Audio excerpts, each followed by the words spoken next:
खुदावंद यीशु मसीह की सलामती आपके साथ हो। आज 12 जनवरी 2023 है। मत्ती रसूल की मार्फत लिखी गई इंजील मुकद्दस की आयत बायत तफसीरी मुतालिया को जारी रखते हुए आज हम 14वें बाब की 17वीं और 18वीं आयत को देखेंगे, जिनमें यूँ लिखा है, उन्होंने उससे कहा कि यहाँ हमारे पास 5 रोटियों और 2 मछलियों के सिवा और कुछ नहीं। उसने कहा, वो यहाँ मेरे पास ले आओ। आमीन। जब खुदावंद यीशु मसीह ने अपने शागिर्दों को ये हुक्म दिया कि तुम ही इतनी बड़ी भीड़ को खाने को दो, तो उन्होंने अपने कम वसाइल का जिक्र किया कि हमारे पास कुछ भी नहीं है। शमाउन के भाई इंद्रियास ने ये जवाब दिया कि यहाँ पर एक लड़का है जिसके पास जौ की 5 रोटियां हैं, 2 मछलियां हैं, और ये कुछ भी नहीं है, ये ना होने के बराबर है। क्योंकि आज के दौर में अगर देखा जाए तो एक सेहतमंद इंसान 2 रोटियां खाता है, लेकिन ये उस दौर की बात है जब लोगों की सेहत ज़्यादा अच्छी थी और वो ज़्यादा खुराक खाते थे। तो गोया कह सकते हैं कि ये जो 5 रोटियां और 2 मछलियां हैं, ये शायद किसी एक ही शख्स की खुराक है या 2 लोगों के लिए, लेकिन ये तो बहुत बड़ी भीड़ थी। शागिर्दों ने इस बात का मसीह खुदावंद के सामने इजहार किया कि हमारे वसाइल कम हैं, हम ये नहीं कर सकते, हमारे हाथ खाली हैं, ये नामुमकिन है। लेकिन खुदावंद यीशु मसीह ने कहा कि जो कुछ भी है तुम्हारे पास वो मेरे पास ले आओ। वो थोड़े ही वसाइल क्यों नहीं, वो थोड़ा ही खाना क्यों नहीं, वो थोड़ी ही रोटी क्यों नहीं, खुदावंद कहते उसे मेरे पास ले आओ।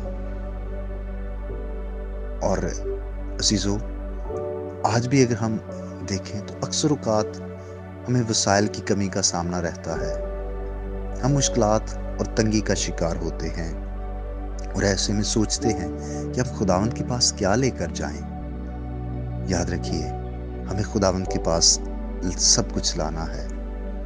वो हमारे कम वसाइल में बरकत डालता है और वो हमारे तमाम अखराजात पूरे करता है, वो हमारी ज़रूरतों का ख्याल रखता है। इसलिए हर तरह के हालात में उस पर भरोसा रखें और खुदावंद के पास अपनी नेमतों और बरकतों को लाएं। जब हम सब कुछ उसके कदमों में लाते हैं तो वो बरकत देता है और उसकी बरकत से चीज़ें बढ़ जाती हैं, वसाइल बढ़ जाते हैं। सो हमेशा उस पर भरोसा रखें और उसकी शुक्रगुजारी करते रहें। खुदा आपके साथ हो। आइए हम दुआ करें। अब आप हम यीशु मसीह के नाम से तेरी शुक्रगुजारी करते हैं। तू बरकत देने वाला खुदा है, तू मुहैया करने वाला खुदा है, तू बढ़ोतरी का खुदा है। अब आप आज सुबह तेरा शुक्रिया अदा करते हैं ज़िंदगी और ज़िंदगी की सारी नेमतों के लिए।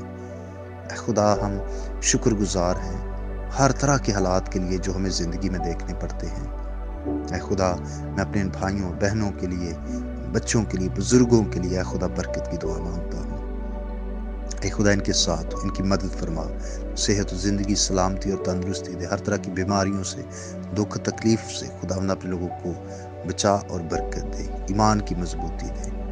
हमारी हर तरह की बेइत्तेकादी का इलाज कर और बख्श दे खुदा कि हम बड़ी दयानतदारी से, वफादारी से तेरी राहों पर चलें। इस गैर मसीही मुआशरे में ऐ खुदा हमें नमक और नूर बना, ताकि हम यीशु मसीह की गवाही अच्छे तौर से दूसरे लोगों तक पहुंचा सकें, मसीह के नाम से आमीन। मेरा नाम पास्टर बिशारत है और ये पैगाम आपको इवेंजेलिकल चर्च अड्डा की तरफ से भेजा गया। अब तक हमारा चैनल सब्सक्राइब नहीं किया तो अभी सब्सक्राइब करें और बेल आइकॉन को क्लिक करके हमारी लेटेस्ट वीडियोस के बारे में अपडेट जानें।